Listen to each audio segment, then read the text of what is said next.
come to the continent without women, expecting to take what they could of the natural resources, get rich quickly, and go home. The London merchants who invested in colonies and encouraged settlement soon realized men alone could not sustain a colony, and began sending women. Among the brave women who accepted the challenge was Eleanor White Dare, who gave birth to a daughter, Virginia, in 1587, not long after arriving on Roanoke Island in what is now North Carolina. Eleanor arrived with her husband and about 115 other settlers, only to find that a handful of men left there earlier had all died or disappeared. Virginia was the first white Christian girl born among the British colonists. Eleanor's father, John White, returned to England to get more provisions.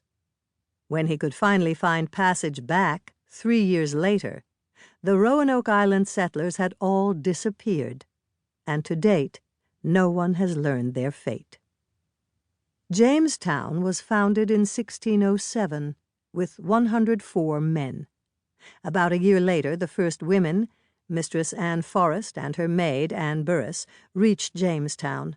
More women came in 1609. When the settlers ran out of provisions and began starving, at least one woman may have become a victim of cannibalism.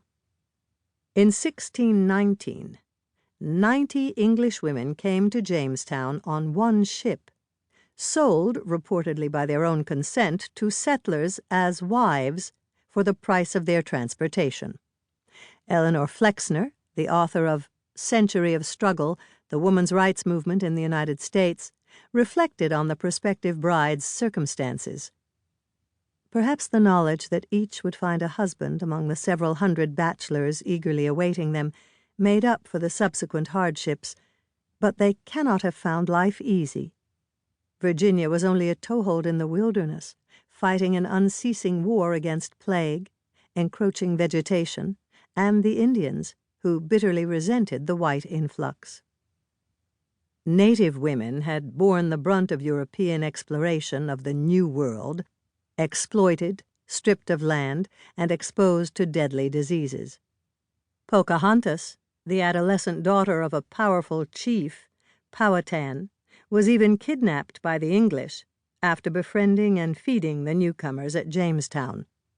She was soon married off to an Englishman, John Rolfe, probably in an effort to cement peace between her people and the newcomers.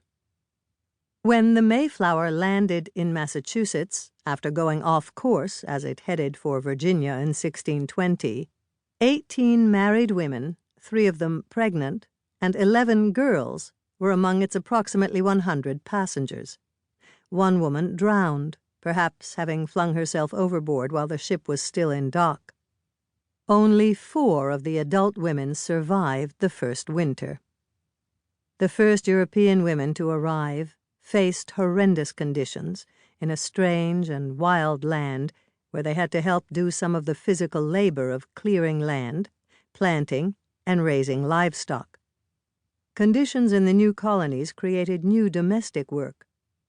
Women produced goods that were not available in their new homeland: cloth, garments, soap, shoes, candles, and other necessities they might have purchased at home in England. This role was in addition to cooking, washing, and caring for children.